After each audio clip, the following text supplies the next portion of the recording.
Um milionário voltou para casa fingindo estar pobre. Disse que tinha perdido tudo. Ele queria apenas uma coisa: testar a própria família e ver como eles iriam reagir. Mas a atitude que eles tiveram o chocou, e ninguém ali estava preparado para o que viria depois. Joaquim Duarte construiu a própria vida com a mesma lógica com que fechava contratos: silêncio, controle e resultado. Aos 55 anos, era conhecido por não levantar a voz, não explicar demais e nunca demonstrar dúvida. Dentro de casa, mantinha o mesmo padrão. Tudo funcionava. As contas estavam pagas, a mesa farta, a casa impecável. E ainda assim, algo sempre pareceu errado. Cecília, sua esposa, circulava pelos cômodos como quem ocupa um espaço que não lhe pertence de verdade. Elegante, contida, sempre bem vestida, mantinha com Joaquim uma relação baseada mais em aparência do que em afeto. Não brigavam, não se provocavam, apenas coexistiam, sustentados por um conforto que nunca precisou ser discutido. O filho mais velho, Ricardo, tratava a casa como extensão natural dos privilégios que herdara sem nunca ter precisado conquistar. Falava alto, opinava sobre tudo e jamais perguntava se podia. Camila, a nora, sorria nos momentos certos, media cada palavra e sabia exatamente quando elogiar o sogro, sempre em público. Laura, a filha mais nova, mantinha distância emocional. Falava pouco com o pai, carregando um ressentimento antigo que nunca teve coragem de nomear.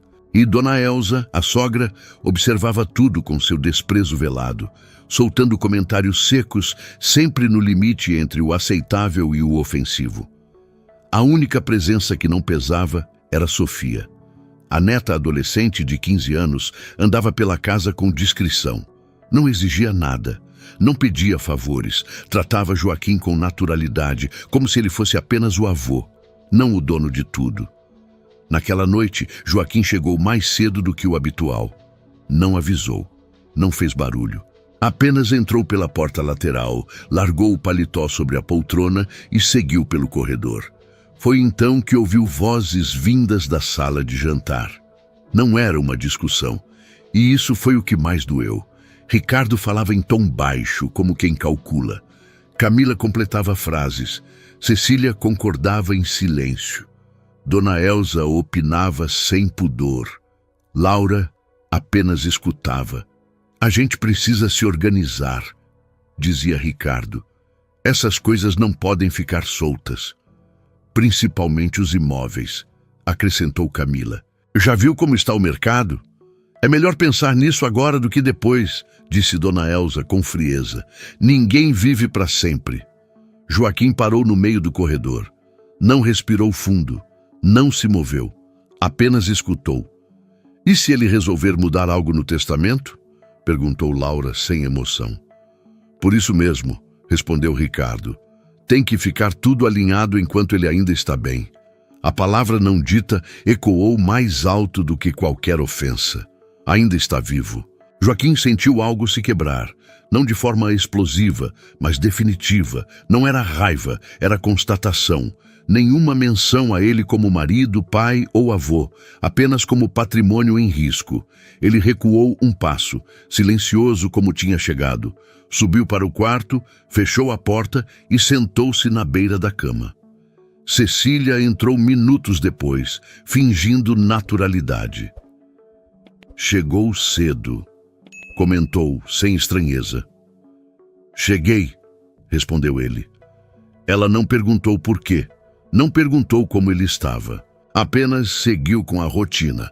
Naquela noite, Joaquim quase não dormiu. Não por insônia, mas por clareza. Pela primeira vez, percebeu que sempre pagou por tudo, inclusive pelo respeito. E decidiu que precisava saber quem estaria ali quando não houvesse mais nada a oferecer. Nos dias seguintes, observou cada gesto, cada palavra, cada olhar.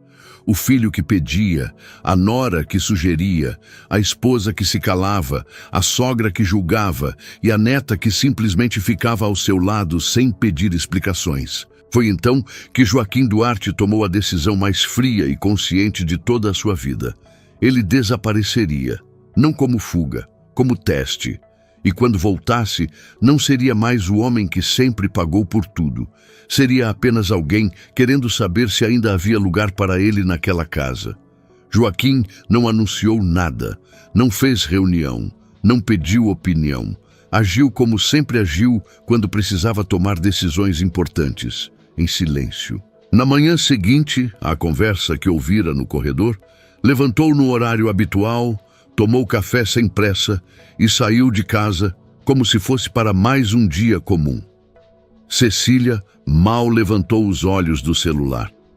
Ricardo já estava falando alto ao telefone. Camila comentava sobre uma viagem que queria fazer. Laura não apareceu para o café. Sofia foi a única a se despedir. "Volta cedo, vô", disse ela. Simples. Joaquim assentiu com a cabeça. Aquele gesto ficou guardado. Ao longo da semana, ele começou a executar o plano com precisão. Não havia improviso. Joaquim não era um homem impulsivo. Cada passo tinha sido pensado para parecer real, assustadoramente real. Primeiro, reduziu o fluxo de dinheiro visível. Cartões começaram a falhar por erro do sistema. Transferências deixaram de cair. Pagamentos automáticos foram cancelados. Nada abrupto, apenas o suficiente para gerar estranhamento. Cecília percebeu antes de todos. "Joaquim, o cartão do mercado não passou ontem", comentou num tom que misturava surpresa e incômodo. "Deve ser o banco", respondeu ele seco. "Resolvo depois." Depois nunca vinha. Ricardo foi o segundo a notar. Tentou pagar algo com um dos cartões vinculados ao pai e recebeu a negativa diante de outras pessoas. Voltou para casa irritado. "O que está acontecendo?" questionou sem rodeios. "Isso é constrangedor." "Problemas", respondeu Joaquim. "Acontece." Camila passou a observar mais. Laura se fechou ainda mais. Dona Elza não disfarçou o desprezo. "Homem que perde o controle do dinheiro perde o respeito", disse certa tarde como se fosse uma verdade universal. Joaquim ouviu, não reagiu. Na semana seguinte, ele deixou a casa. Disse que precisava resolver assuntos. Não explicou quais, não deu prazo. Apenas pegou uma mala pequena, roupas simples e saiu. Ninguém tentou impedir. Ninguém perguntou para onde ia. Cecília apenas perguntou: "Vai demorar?" "Não sei", respondeu ele. E foi a resposta mais honesta que dera em anos. Durante as semanas em que esteve fora, Joaquim viveu de forma quase invisível. Hospedou-se em lugares modestos, usou roupas comuns, andou a pé, observou pessoas que nunca o reconheceriam. Pela primeira vez em décadas, não era tratado como alguém importante. E, estranhamente, aquilo não o incomodou. O que o inquietava era o silêncio da família. Nenhuma ligação para saber se estava bem, nenhuma mensagem de preocupação, apenas cobranças esporádicas, sempre indiretas. "A gente precisa conversar quando você voltar", disse Cecília certa noite ao telefone. "As coisas não estão fáceis aqui." Coisas significava dinheiro, nunca ele. Ricardo foi mais direto. "Você precisa resolver logo essa situação. Está atrapalhando todo mundo.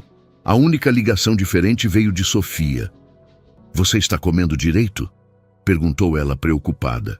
"Está dormindo bem?" Joaquim fechou os olhos ao ouvir a voz da neta. "Estou sim", respondeu. "Não se preocupe." "Volta logo", disse ela.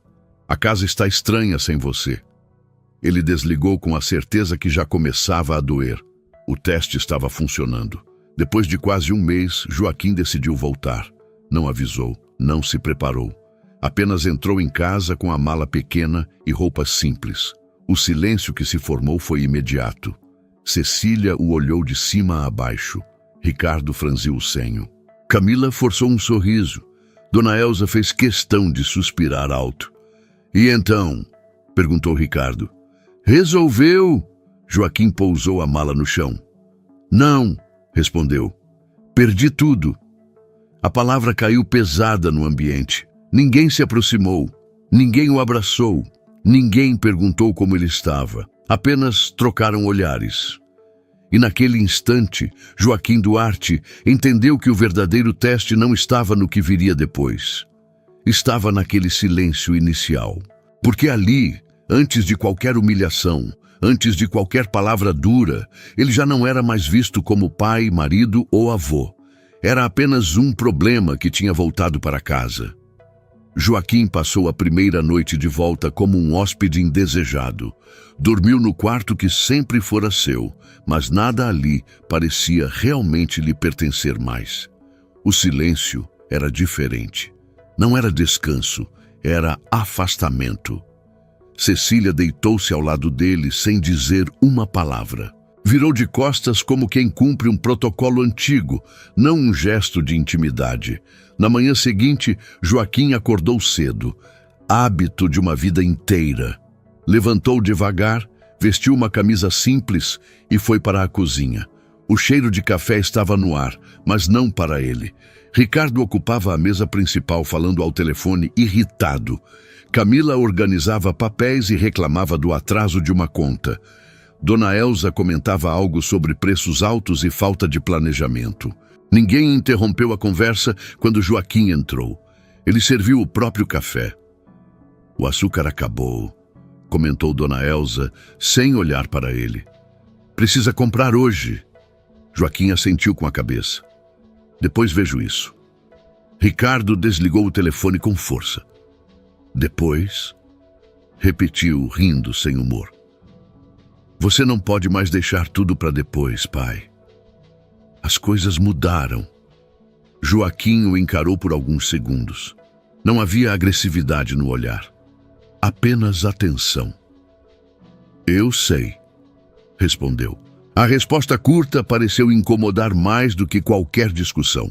Laura entrou na cozinha logo depois. Passou por Joaquim sem cumprimentá-lo. Pegou uma xícara, serviu café e encostou-se na pia. Você vai ficar quanto tempo? Perguntou sem rodeios. Cecília ergueu o olhar rapidamente, como se aquela pergunta fosse inconveniente, mas não interveio. Não sei, respondeu Joaquim, pela segunda vez naquela semana. É bom saber, murmurou Laura. Pra gente se organizar. Organizar. A palavra voltava a aparecer com frequência. Ao longo do dia, Joaquim sentiu a casa se ajustar à sua presença, como quem tenta acomodar um móvel velho em um espaço novo. Tudo ficava apertado, inconveniente, fora de lugar. No almoço, percebeu que as porções tinham diminuído, não por falta de comida, mas por controle. Camila comentava sobre economia. Dona Elza reclamava do desperdício. Ricardo calculava em voz alta. Com a situação do jeito que está, todo mundo precisa colaborar, disse ele olhando diretamente para o pai. Colaborar como? Perguntou Joaquim. Não gastar, respondeu Ricardo. Não pesar. A palavra ficou suspensa no ar. Cecília mexeu no prato, desconfortável. Ele só está sendo prático, tentou justificar. A gente precisa se adaptar. Adaptar. Outra palavra que não incluía afeto. À tarde, Joaquim sentou-se na sala com um livro antigo que encontrara na estante. Leu poucas páginas. Não conseguia se concentrar. Ouvia cochichos, portas fechando, conversas interrompidas quando ele se aproximava. Sofia apareceu no meio daquilo tudo sem fazer barulho. Sentou ao lado dele no sofá, como sempre fazia. Você vai embora de novo? Perguntou em voz baixa. Por que acha isso? Devolveu ele. Porque ninguém está falando com você direito, respondeu ela simples. Parece que você está atrapalhando? Joaquim sentiu o peito apertar. Não demonstrou. Eu não vou embora agora, disse. Fica tranquila. Sofia assentiu e apoiou a cabeça no ombro dele por alguns segundos. Ninguém comentou, ninguém aprovou, ninguém impediu. No fim do dia, Ricardo chamou Cecília e Camila para conversar na cozinha. Joaquim ouviu de longe, não palavras exatas, mas o tom.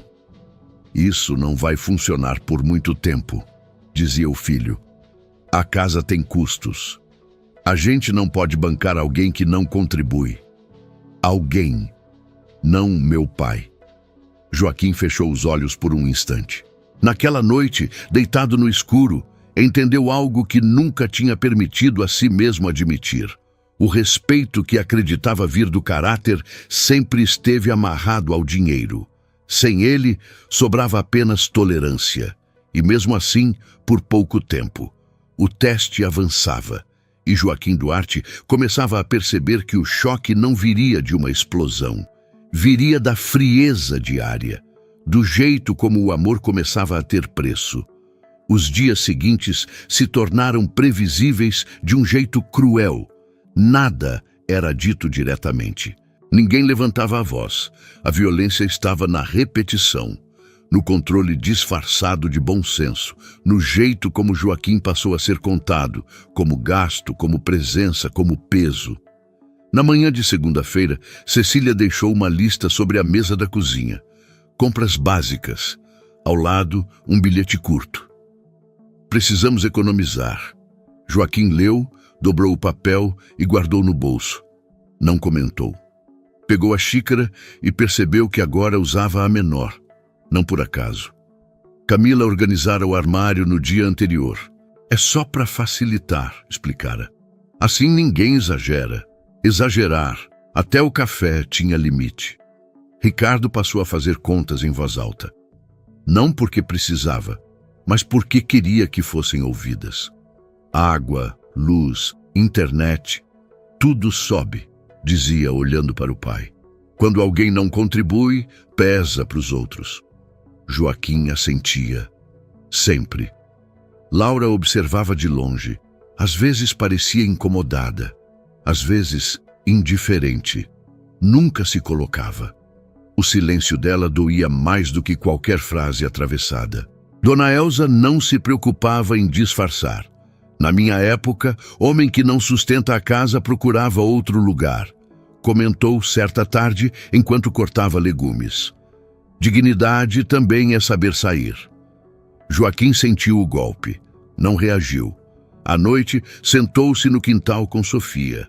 Ela fazia lição. Ele observava as mãos pequenas, segurando o lápis com cuidado. Você está mais quieto, disse ela. Sempre fui, respondeu. Não assim, insistiu. Joaquim respirou fundo. Às vezes a gente só percebe o que perdeu quando o barulho acaba. Sofia franziu a testa. Você não perdeu nada, disse. Só ficou diferente. Ele sorriu de leve. Aquela menina enxergava onde os adultos se recusavam. No jantar, as cadeiras começaram a se reorganizar. Joaquim foi empurrado, sem palavras, para a ponta da mesa. A conversa girava ao redor de viagens que foram canceladas, compras adiadas, planos suspensos. Tudo por causa dessa fase, comentou Camila, suspirando. Ninguém esperava. Cecília mexeu no prato, desconfortável. É só um momento, disse mais para si mesma do que para os outros. Ricardo não concordou. Momentos viram meses, respondeu. E meses viram problema. Joaquim levantou o olhar. Se eu estiver atrapalhando, disse com calma, posso ajudar de outro jeito. Ricardo riu, curto. Como? Perguntou. Você não tem mais como ajudar. A frase foi dita sem raiva, sem deboche, como um fato. O silêncio que se seguiu foi pesado. Sofia apertou os lábios. Cecília desviou o olhar. Laura se levantou da mesa antes do fim. Naquela noite, Joaquim entendeu que o amor naquela casa não tinha acabado. Ele apenas tinha sido precificado. E ele já não podia pagar. O teste seguia. E cada gesto tornava a resposta mais clara. Joaquim percebeu que algo tinha mudado de forma definitiva no momento em que passou a ser evitado dentro da própria casa. Não era mais apenas o olhar atravessado ou o comentário disfarçado. Era o movimento calculado, a forma como as pessoas ajustavam a rotina para não incluí-lo, como se sua presença precisasse ser administrada. Naquela manhã, acordou mais tarde do que o habitual. Não por cansaço, mas por falta de motivo. Vestiu-se devagar e foi até a cozinha. A mesa estava posta, mas incompleta. Restavam apenas migalhas, xícaras vazias e um silêncio que parecia ensaiado. Ninguém o esperara. Cecília estava sentada no sofá, mexendo no celular. Nem levantou os olhos quando ele passou. "Bom dia", disse Joaquim. "Bom", respondeu ela automática. Ele serviu café para si mesmo. Notou que o pote estava quase vazio. Não comentou. Ao se sentar, ouviu a porta da frente bater. Ricardo tinha saído sem dizer nada. Ao longo do dia, Joaquim passou a ser tratado como alguém que ocupa espaço sem função. Camila organizava a casa com excesso de zelo, mudando objetos de lugar, reorganizando armários, como se estivesse preparando o ambiente para uma nova realidade. Dona Elza circulava com comentários secos, sempre carregados de indiretas. "Casa pequena não comporta todo mundo", disse ela, certa tarde, enquanto dobrava roupas. "Ainda mais quando tem gente que não contribui." Joaquim ouviu. Fingiu não ouvir. Era um absurdo aquela mulher dizer aquilo de uma casa tão grande. Laura manteve distância. Evitava cruzar com o pai. Quando cruzava, limitava-se a respostas curtas. Não havia raiva explícita, apenas afastamento, como se ele fosse uma lembrança inconveniente de algo que ela não queria enfrentar. No jantar, a tensão se tornou visível. As porções eram medidas. Camila comentava sobre preços. Ricardo falava de cortes. Cecília permanecia em silêncio, mexendo no prato. "A gente precisa ser realista", disse Ricardo finalmente. "A situação mudou. Não dá para fingir que está tudo normal." "O que você quer dizer?" perguntou Joaquim calmo. Ricardo suspirou, como quem se prepara para algo desagradável. "Quero dizer que todo mundo aqui tem responsabilidade, e hoje você não tem como assumir a sua." A frase caiu pesada. "Eu nunca deixei de assumir nada", respondeu Joaquim. "Antes", corrigiu Ricardo. "Quando você podia." Camila interveio com voz mansa. "Ninguém está te acusando de nada, Joaquim. Só estamos tentando nos organizar, pensar no futuro." "Nosso futuro", completou Dona Elza. Joaquim sentiu o estômago revirar. Não era o conteúdo das palavras, era a naturalidade com que eram ditas. Sofia observava tudo em silêncio, apertava o guardanapo com força. O olhar ia do avô para os outros, como se tentasse entender quando aquilo tinha se tornado aceitável. "Ele é nosso pai", disse ela de repente. O silêncio foi imediato. Ricardo a encarou. "Sofia, isso não é assunto para você." "É sim", respondeu ela. "Estão falando como se ele fosse um estranho." "Sofia", chamou Cecília tensa, "não se mete." A menina se calou, mas não abaixou a cabeça. Depois do jantar, Joaquim foi para o quarto. Sentou-se na cama e permaneceu ali por longos minutos. Não havia lágrimas, havia exaustão, o tipo de cansaço que não vem do corpo, mas da constatação. Mais tarde, ouviu vozes na cozinha. Não precisava se esforçar para escutar. Elas não se preocupavam mais em disfarçar. "Isso não pode continuar", dizia Ricardo. "A casa não é abrigo." "Concordo", respondeu Dona Elza. "Homem precisa saber quando virou peso." "Talvez seja melhor sugerir outra solução", disse Camila. "Algo temporário." "Temporário costuma virar definitivo", retrucou Ricardo. Cecília não falou nada. Joaquim fechou os olhos. Naquela noite, Sofia entrou no quarto sem bater. Sentou-se ao lado dele. "Eles estão errados", disse, firme. "Eles estão sendo quem sempre foram", respondeu Joaquim. "Então por que dói agora?" Ele demorou a responder. "Porque agora eu parei de pagar para não ver." Sofia segurou a mão dele. "Você ainda é meu avô." Joaquim sorriu, fraco. "Eu sei."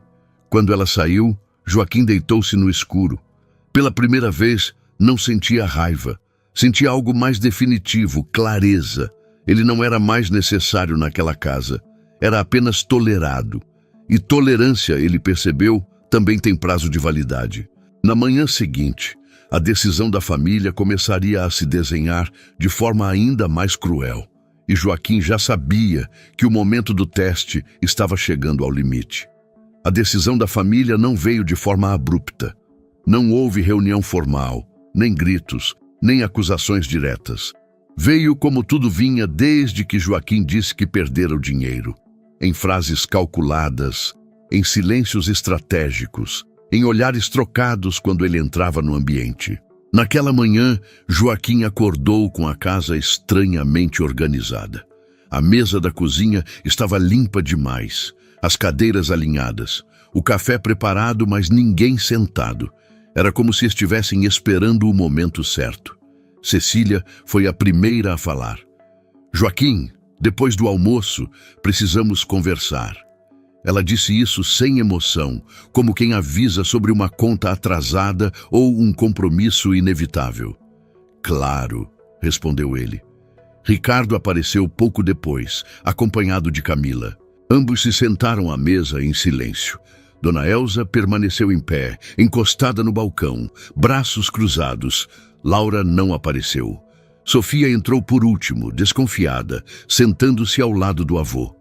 O almoço foi breve, poucas palavras. Talheres batendo no prato com cuidado excessivo. Joaquim sentia o peso do que viria, mas não tentou evitá-lo. Parte dele queria ouvir até onde iriam. Quando Cecília se levantou e fechou a porta da cozinha, o ambiente mudou. Não vamos rodear, começou Ricardo. A situação ficou insustentável. Insustentável como? Perguntou Joaquim. Ricardo respirou fundo, como se estivesse sendo injustiçado por precisar dizer aquilo. Financeiramente, respondeu, a casa tem custos. Todo mundo aqui tem responsabilidades. E você não tem mais como ajudar. Camila inclinou-se para a frente. Ninguém está te acusando de nada, Joaquim, disse, num tom ensaiado. Só precisamos pensar no que é viável para todos. Viável para quem? Questionou ele. Dona Elza foi direta. Para quem sustenta, disse, não para quem pesa. A palavra atravessou o ambiente como uma lâmina. Sofia se mexeu na cadeira. Vó, começou.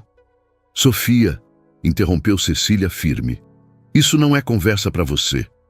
Joaquim levantou a mão lentamente. Deixa, disse. Quero ouvir. Ricardo aproveitou o espaço. A gente acha que talvez seja melhor você procurar outro lugar, falou. Algo provisório, até se reorganizar. Outro lugar? Repetiu Joaquim. Um lugar mais simples, completou Camila, onde você não precise se preocupar com despesas que não pode cobrir. Joaquim olhou ao redor. Aquela era a casa que ele construíra. Cada parede, cada móvel, cada detalhe existia porque ele estivera ali. E agora falavam como se ele fosse um hóspede inconveniente. Vocês estão me pedindo para sair da minha casa? Disse calmamente. Ninguém respondeu de imediato. O silêncio confirmou. Não é isso, tentou Cecília. É só uma fase. Fases passam, disse Dona Elza. Pessoas se adaptam ou vão embora. Sofia levantou-se abruptamente. Isso é errado, disse com a voz trêmula. Vocês estão expulsando ele. Ninguém está expulsando ninguém, respondeu Ricardo irritado. Estamos sendo práticos. Práticos com quem? Retrucou Sofia. Ele é seu pai. E eu tenho minha família agora, respondeu Ricardo. Tenho que pensar no meu futuro. Joaquim observava tudo com uma estranha serenidade. Não havia surpresa, apenas confirmação. Então é isso, disse ele. Quando eu não sirvo mais, preciso sair. Cecília desviou o olhar. Não fala assim, murmurou. Você sabe que não é pessoal. Joaquim sorriu de leve. É sempre pessoal, respondeu. Só fingimos que não é. Sofia estava chorando agora. Você pode ficar comigo, disse ela. No meu quarto. A gente dá um jeito. Ricardo suspirou. Sofia, isso é infantil. Joaquim se levantou devagar. Apoiou as mãos na mesa. Chega, disse sem elevar a voz. Todos se calaram. Eu ouvi o que precisava ouvir, continuou. Não vou discutir, não vou implorar e não vou causar cena. Ele olhou para cada um deles, não com raiva, com memória. Vocês não estão errados em pensar no conforto de vocês, disse. Só estão errados em achar que isso não diz nada sobre quem são. Dona Elza franziu o rosto. Vai fazer drama agora? Não, respondeu Joaquim. Drama seria fingir que isso não me atingiu. Ele virou-se para Sofia. Não chora, pediu. Você não fez nada de errado. Ela balançou a cabeça inconformada. Você não pode ir embora, disse. Posso, respondeu ele, e talvez devesse ter ido antes. Joaquim saiu da cozinha com passos firmes, subiu para o quarto e fechou a porta. Pela primeira vez desde que voltara, sentiu algo parecido com alívio. A decisão da família estava tomada, e o teste, enfim, chegara ao ponto final. Agora, só restava revelar a verdade. Joaquim não saiu naquela noite, não por falta de opção, mas por escolha. Quis dormir ali uma última vez, observando em silêncio a casa que agora o rejeitava com educação. Arrumou a mala com calma, dobrando cada peça como quem encerra um ciclo, não como quem foge. Não levou tudo, apenas o necessário. O resto já não importava. Na manhã seguinte, desceu para a cozinha cedo. A casa ainda dormia. Preparou café e sentou-se à mesa onde por décadas fora o centro invisível de tudo. Bebeu devagar. Não havia pressa. O teste tinha terminado.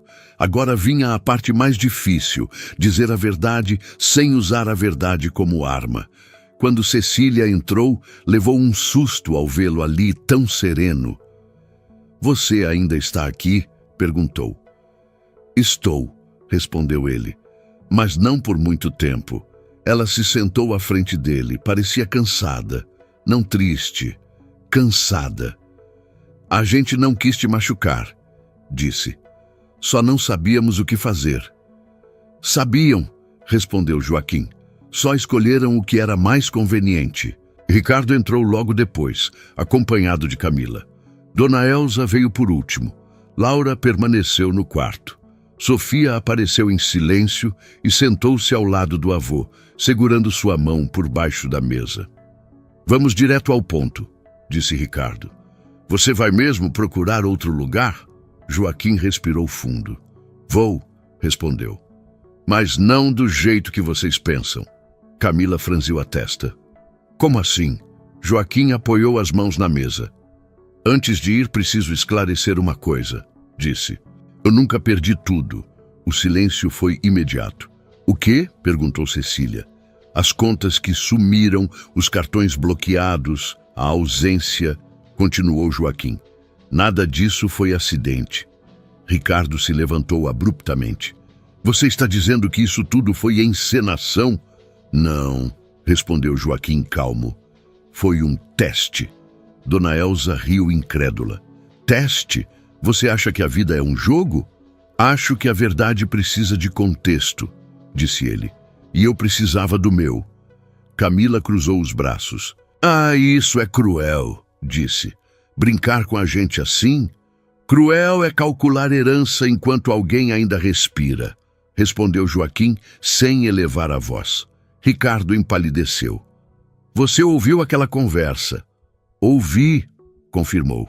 E foi ali que entendi que o respeito que eu acreditava ter conquistado era apenas tolerância bem paga. Cecília levou a mão ao rosto. Joaquim, não me interrompa, pediu ele firme. Eu precisava saber quem ficaria quando o dinheiro não estivesse mais na mesa. Quem me trataria como pai, marido, avô. E agora eu sei. Laura apareceu na porta, atraída pelas vozes. Parou, sem entrar. Então tudo isso foi para nos julgar? Perguntou Ricardo. Foi para me conhecer, respondeu Joaquim. E conhecer vocês. Sofia apertou a mão dele. Eu sabia, disse baixo. Joaquim olhou para a neta e sorriu com tristeza. Você não mudou em nenhum momento, disse. Não perguntou nada, não cobrou nada, não me tratou diferente. Ricardo respirava com dificuldade. E agora? Perguntou. Vai nos punir? Não, respondeu Joaquim. Não sou juiz, Camila ironizou. Então vai fingir que nada aconteceu? Pelo contrário, disse ele. Vou agir. Ele se levantou. A casa continua sendo minha, afirmou. Mas não do jeito que vocês pensam. Dona Elza franziu o rosto. O que isso quer dizer? Quer dizer que privilégios acabam quando o caráter falta, respondeu Joaquim. Contas fáceis, conforto sem esforço, dependência disfarçada de família, tudo isso termina hoje. Ricardo abriu a boca para protestar, mas Joaquim ergueu a mão. Eu não vou expulsar ninguém, disse. Cada um aqui é adulto, mas também não vou sustentar desprezo. Cecília chorava em silêncio. Você vai embora mesmo assim? Perguntou Sofia. Vou, respondeu ele, mas por escolha, não por rejeição. Ele caminhou até a porta, pegou a mala e voltou-se para todos. Não vim aqui para humilhar, disse. Vim para devolver a vocês exatamente o que me deram quando acharam que eu não tinha mais nada. Distância. Sofia levantou-se e o abraçou forte. Eu vou te ver sempre, disse. Eu sei, respondeu ele. Joaquim saiu sem bater a porta, sem discurso, sem vingança, apenas com a verdade intacta. Do lado de fora respirou fundo. Pela primeira vez em semanas, sentiu paz. O teste tinha terminado. E a resposta, embora dolorosa, era definitiva. A casa acordou estranha no dia seguinte à saída de Joaquim. Não houve discussão, nem correria, nem pedidos de desculpa. Houve silêncio. Um silêncio pesado, que não era de descanso, mas de ausência. A cadeira dele na mesa ficou vazia durante o café da manhã. Cecília reparou, mas não comentou. Ricardo sentou-se no mesmo lugar de sempre, impaciente, mexendo no celular. Camila organizava a bolsa, inquieta. Dona Elza reclamava do atraso do pão. Laura não desceu. Ninguém mencionou o nome dele. Foi Camila quem quebrou o silêncio. Ele não deixou recado? Cecília balançou a cabeça. Não. Ricardo suspirou impaciente. Melhor assim, ia ser mais drama. Dona Elza concordou. Homem orgulhoso não gosta de despedida. Mas o incômodo crescia conforme a manhã avançava. Pequenas coisas começaram a falhar. A senha do serviço de streaming não funcionou. O cartão usado para pagar a compra do mercado foi recusado. O aplicativo do banco mostrava limites reduzidos. Ricardo tentou de novo. Nada. O que é isso? Resmungou. Camila aproximou-se. Deixa eu tentar. Também não funcionou. Cecília franziu a testa. Deve ser instabilidade, mas não era. Ao longo do dia, mensagens começaram a chegar. Curtas, objetivas, nada explicadas, apenas comunicadas. Um e-mail informava que a conta conjunta fora encerrada. Outro avisava que determinados acessos haviam sido revogados. Não havia ameaça, não havia tom de vingança, apenas fatos. Ricardo perdeu a paciência. Isso é retaliação, disse, andando de um lado para o outro. Ele não pode fazer isso. Camila tentou manter a calma. Talvez seja temporário. Dona Elza não disfarçou o nervosismo. Esse homem sempre gostou de controlar tudo. Laura desceu naquele momento. Olhou os rostos tensos, o celular na mão do irmão, a inquietação da mãe. O que aconteceu? Perguntou.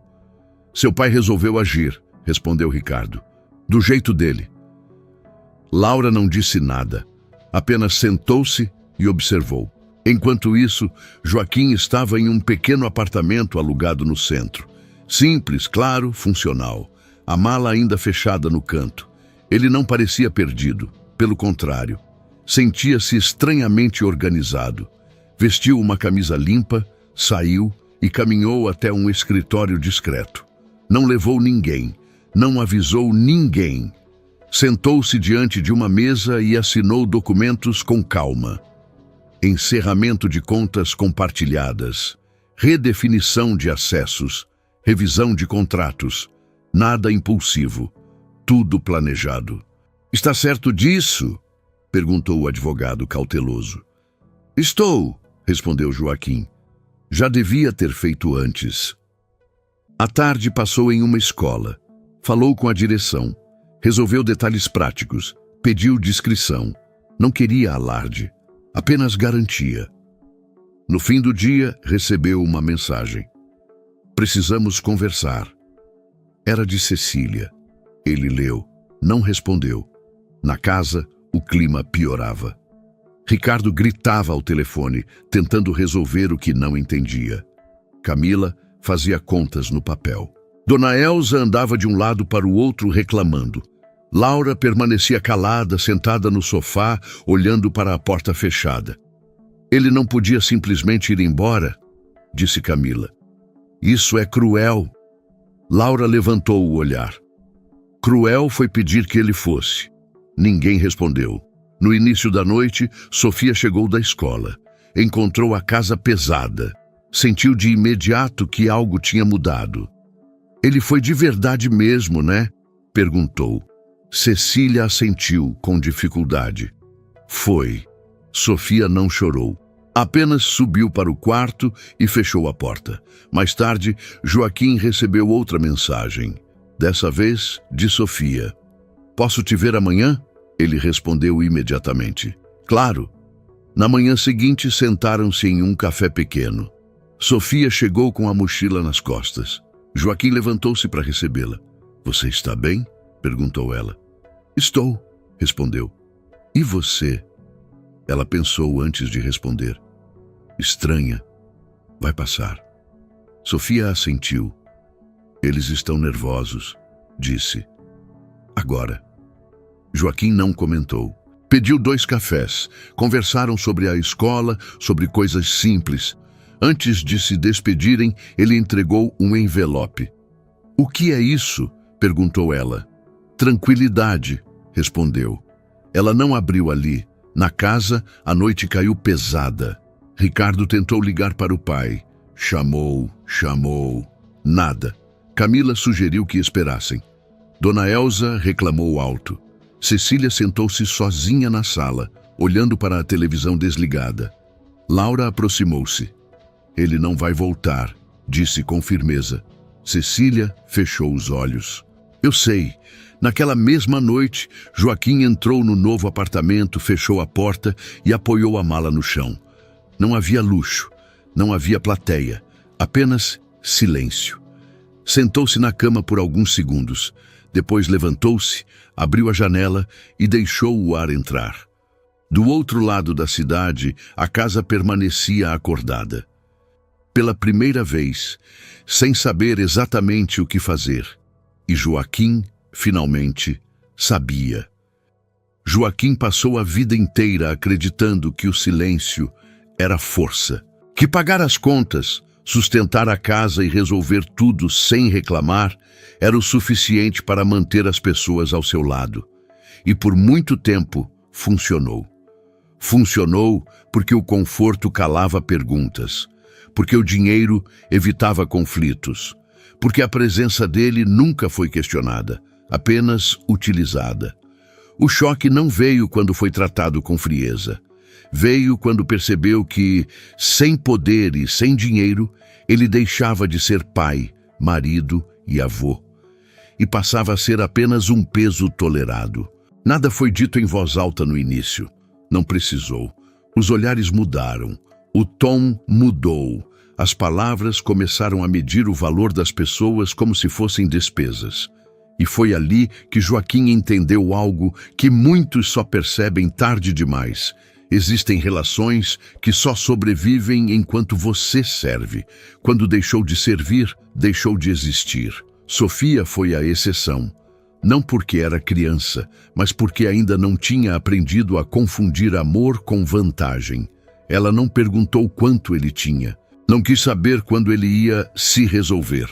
Não tentou encaixá-lo em um cálculo. Ela apenas ficou, e isso, por si só, disse tudo. Joaquim não revelou a verdade para humilhar. Não voltou atrás para se vingar. Não usou o dinheiro para impor respeito. Ele fez algo muito mais difícil. Retirou-se, porque há momentos em que permanecer custa mais caro do que partir. E ficar onde não se é desejado corrói mais do que a solidão. Ao sair daquela casa, Joaquim não perdeu a família. Perdeu a mentira que sustentava aquela convivência e ganhou algo que não se compra: clareza. Clareza sobre quem fica quando não há nada a oferecer, sobre quem ama a presença, não o privilégio, sobre quem confunde laço com dependência. Essa história não fala sobre dinheiro, fala sobre limites, sobre o dia em que alguém percebe que respeito não se implora, não se negocia e não se compra. Às vezes, o maior ato de amor próprio é sair em silêncio e deixar que o vazio revele tudo aquilo que antes estava escondido. Agora eu quero saber de você. No lugar de Joaquim, você ficaria em uma casa onde o respeito só existia enquanto o dinheiro estava presente? Ou teria coragem de sair, mesmo sabendo que isso mudaria tudo? Você acha que ele fez certo em tirar todos os privilégios da família? O que você faria no lugar dele? Conta pra mim aqui nos comentários qual foi a maior lição que essa história deixou para você e o que você achou. Eu quero muito saber a sua opinião. E aproveita também para me contar de qual cidade você está nos acompanhando. Se você gostou dessa história, deixa o seu like, se inscreve no canal e ativa o sininho para não perder as próximas histórias. E compartilha esse vídeo com alguém que precisa ouvir isso hoje. Obrigado por ficar até o final. A gente se vê na próxima história.